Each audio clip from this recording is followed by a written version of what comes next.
Salam la famille, c'est Chronique d'Atlas, j'espère que vous allez bien. Qu'est-ce que vous voulez que je vous dise? Sérieusement, qu'est-ce que vous voulez que je vous dise? C'est pas grave, allez les lions, on est derrière vous, on va continuer à vous supporter, vous êtes les meilleurs. Déjà pour commencer, ça c'est une chose. Deuxième chose, moi les matchs à 1h30 du matin, moi c'est fini. Moi je vais finir en prison avec ces histoires. Je pense vraiment que si les États-Unis avaient mis encore un seul but, c'est fini, mes voisins ils auraient appelé la police, ça aurait été terminé. Déjà que sur les pénaltys ratés d'Amala, c'était à la limite. Et donc je pense que si je fais encore un match comme ça, mais je vais pas du tout faire long feu. Tellement c'était à la limite du ridicule, tellement c'était proche du néant. Tellement on n'aurait pas pu faire pire en fait. Et d'ailleurs, si je devais aborder tous les points négatifs qu'on a vus dans ce match, la vidéo elle durait 2h30. C'est pour ça que là on va aborder les points principaux. Et ce soir à 22h sur Twitch, on va approfondir un petit peu le débat. Et pour revenir sur le premier point, pour moi, c'est tout simplement l'adversaire. Faut remettre un minimum de contexte dans ce match. Pour moi, on peut dire ce qu'on veut. Mais si aujourd'hui, on compare les deux effectifs, entre l'effectif du Maroc et l'effectif des États-Unis, l'effectif marocain, il est largement meilleur. Peut-être pas largement, mais en tout cas, il est meilleur. Et ceux qui me diront le contraire, ceux qui me diront non, mais les États-Unis, c'est au-dessus du Maroc, c'est plus fort que le Maroc, les États-Unis, c'est un adversaire redoutable et tout ça, ça sert absolument à rien d'aller à la Coupe du Monde. Si ce résultat, il vous choque pas, si ce résultat, il vous semble normal, si les États-Unis vous semblent inaccessibles déjà, ben à un moment donné, ça sert à rien d'aller affronter la Croatie et la Belgique. Non, moi je vous le dis, ce résultat et le match qui a été proposé par le Maroc, il reflète pas du tout le vrai niveau de cette équipe. Et c'est ça qui me rend dingue en fait. Parce que nous on le sait, nous les Marocains on sait, on connaît la vraie valeur de cette équipe. On sait que cette équipe des Lions d'Atlas, elle a montré déjà énormément de belles choses. Mais les gens qui voient ça, les Américains qui voient ça, le monde entier quand ils voient le niveau qu'a proposé le Maroc dans ce match, mais ils vont dire ça c'est une équipe qui a déjà joué au foot, ça c'est une équipe qui va aller à la Coupe du Monde. Et c'est ça qui est problématique. À partir du moment où tu es qualifié à la Coupe du Monde, t'as les yeux du monde entier qui sont rivés sur toi. Là par exemple, moi aujourd'hui en Belgique, je sais que ce match, tout le monde va m'en parler. Ce match États-Unis-Maroc, je parle. Ce match, tout le monde va m'en parler. Quand je vais allumer la télé pour voir le journal télévisé, je sais qu'ils vont parler de ce match. Parce que pourquoi? Les Belges ils vont avoir les yeux rivés sur les matchs du Maroc, tout comme les Canadiens, tout comme les Croates, et l'ensemble des équipes qui participent à cette Coupe du Monde. Ce qui est tout à fait normal. C'est pour ça que nous on peut pas accepter aujourd'hui une telle humiliation, une telle désillusion. À la limite quand tu te fais humilier en Afrique, par exemple quand tu te fais éliminer contre le Bénin en 2019, on se dit allez pourquoi pas. On est en famille, c'est pas grave. De toute façon, y a personne qui s'intéresse aux matchs de Coupe d'Afrique dans le reste du monde. Donc c'est pas un problème. Mais là, quand tu sais que t'as le monde entier qui te regarde et que tu proposes ce genre de match, honnêtement, ça a du mal à passer. La vérité, ça a vraiment du mal à passer. Mais au-delà de l'image que ça peut renvoyer, ça peut aussi poser d'autres problèmes. Par exemple, là, on sait que la Fédération marocaine de football, elle cherche activement des matchs amicaux pour préparer ce mondial. Elle cherche activement des matchs amicaux contre des grandes nations du football, comme le Brésil, la France, l'Argentine, l'Espagne, n'importe. Mais en tout cas, on sait que pour préparer une Coupe du Monde, t'es obligé de jouer ce genre de match.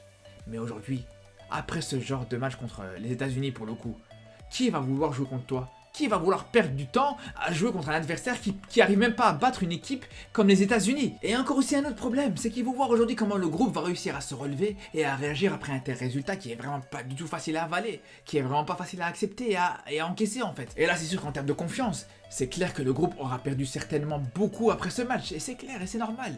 C'est normal à partir du moment où tu te fais taper 3-0 contre une équipe qui est, pour moi encore une fois, à la portée du Maroc.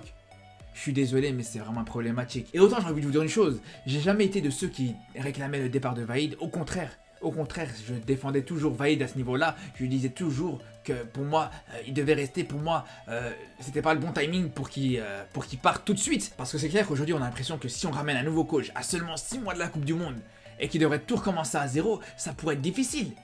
Mais là, quand on voit ce match contre les États-Unis, on a l'impression qu'on est déjà en train de recommencer tout à zéro avec Vaïd en fait. Parce que cette équipe, on la reconnaît plus du tout. On a l'impression que cette équipe, elle a absolument jamais joué au football. Même des joueurs comme Hakimi, ils étaient méconnaissables. Et donc quand tu perds 3-0 et que tu prends littéralement une leçon de football contre une équipe comme les États-Unis qui est largement à ta portée normalement, et qu'en plus de ça que tu joues dans un contexte largement favorable aussi, avec un public qui est raillé à ta cause, avec une pelouse magnifique, avec des températures idéales. Mais c'est sûr qu'aujourd'hui il faut pas être un génie pour dire qu'il y a beaucoup de boulot qui attend cette équipe nationale. C'est pour ça que moi je me pose la question. Entre faire ce boulot-là, tout ce travail-là monumental, et le confier à Vaïd ou à un nouveau coach qui ramènerait un peu de sang frais, maintenant je me pose la question. Pour la première fois, je vous le dis, pour la première fois, depuis l'arrivée de Vaïd, je me pose sincèrement la question. Et je pense qu'il y a une chose importante, c'est qu'aujourd'hui, il faut surtout pas minimiser cette défaite. C'est loin d'être une défaite anodine. Le Maroc avait plus perdu sur ce score depuis la Coupe du Monde 98 contre le Brésil. Mais entre-temps, le Maroc a absolument jamais perdu sur un tel score. Et pourtant, on sait que les Lions d'Atlas ont joué contre des adversaires de très haut niveau depuis toutes ces années. que ce soit la Belgique, la France, l'Uruguay, l'Argentine, tout ça, mais il n'y a jamais eu de défaite sur un score aussi large. Donc minimiser ça en disant c'est pas grave, c'est le premier match de préparation, ça va venir avec le temps, ça va progresser. Moi je pense que ce serait la première erreur à ne pas commettre.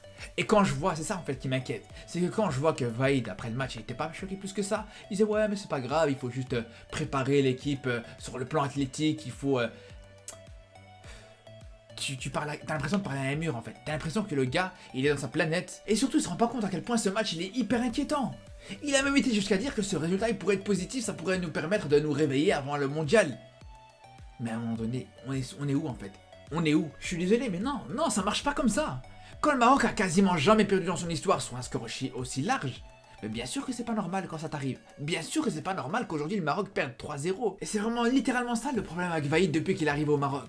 Quand on voit qu'aujourd'hui ce score il le choque pas plus que ça, et qu'il n'arrive pas à se remettre en question, c'est quelque chose qu'on voit depuis le début. C'est quelque chose qui pose problème avec le coaching de Vaïd depuis son arrivée à la tête des Lions d'Atlas. À un moment donné, il faut arrêter de nous prendre pour des fous. Quand tu perds 3-0 et que l'un de tes meilleurs joueurs c'est ton gardien, et qu'en plus de ça, t'as pris le bouillon sur quasiment tout le match, tu peux pas venir juste après ça et nous dire ouais, on n'a pas été aussi mauvais que le résultat le montre, c'est pas possible.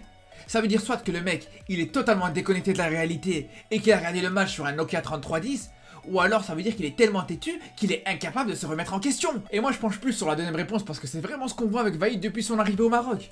Et encore dans ce match, il y a vraiment un exemple parlant. Quand on voit qu'il titularise Sami Maé dans une défense à 3 encore une fois, alors qu'on a tous vu, le Maroc entier a vu que ça marchait pas. On a clairement vu que ça servait absolument à rien et que tu peux demander à qui tu veux. Quand tu demandes aux Marocains quel compo ils verraient pour cette équipe du Maroc, ils peuvent te dire ce qu'ils veulent. Il y en a qui vont te dire une attaque qui va être complètement différente que l'autre. Il y en a qui vont te parler d'un milieu de terrain qui aura absolument rien à voir avec l'autre. Mais à quelque chose qui bouge quasiment jamais, c'est tout simplement la défense centrale. Le Maroc entier, ou en tout cas 90% des Marocains, quand tu leur demandes quelle défense centrale ils veulent pour leur équipe, c'est tout simplement une défense avec Aguerd et Saïs. Tout simplement, pourquoi chercher plus loin? Pourquoi vouloir ajouter un troisième défenseur central? Si maintenant Sami Maé avait été un crack de classe internationale, si par exemple, je vous donne un exemple simple, si ça avait été à la place de Sami Maé, si ça avait été Benatia, là j'aurais pu tout à fait comprendre que Vaïd aurait voulu jouer avec une défense centrale avec 3 défenseurs pour mettre à la fois Benatia, Saïs et Aguerd. Parce que là, dans cette situation, ça aurait été vraiment dommage de se priver d'un de ces 3 grands défenseurs centraux. Par contre, quant à Sami Maé, c'est un plaisir de se priver d'un joueur comme ça. Donc qui t'oblige à le faire jouer? Qui t'oblige déjà à jouer avec 3 défenseurs centraux à la base? C'est quand même grave. Déjà, ce qui est problématique, c'est que c'était pas la première fois qu'on a vu que ça posait problème cette défense. C'était exactement la même défense contre la République démocratique du Congo au match aller, et on a vu à quel point on s'est fait mettre en difficulté. Donc ça c'est vraiment du grand Vaïd. Du grand Vaïd. Il voit qu'il se fait mettre en difficulté, il voit qu'il y a des joueurs qui sont insuffisants, et il continue à les faire jouer, il continue, alors que tout le monde voit que ça va pas.